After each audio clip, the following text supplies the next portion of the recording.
Hello, welcome to this Checkmate in 2 chess puzzle. This one was created by X Hawkins in 1877. You can see that black just has the king and a pawn left.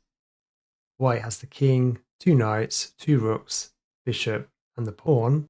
White's play, can you see the checkmate in 2? If you move the king to d8, the black king can move to say e5. You can then move the bishop down to e2. Black can then take the knight on e6, and then you can move the bishop in to checkmate in 3, but not 2. Similar checkmate in 3 comes from moving the bishop to e8. The king can take the knight on e6, and then move the white king across. King can't move, so if you push the pawn, the rook can then move up to checkmate in 3, but not 2. If you move the bishop to e2, the king can again take the knight on e6, and then move the rook up to the 7th rank.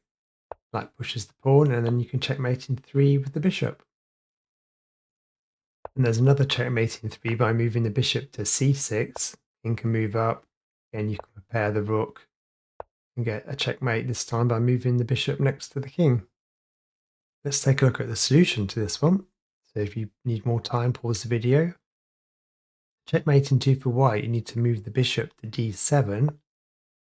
The king takes the knight on e4, you can then move the bishop to c6 to checkmate in 2.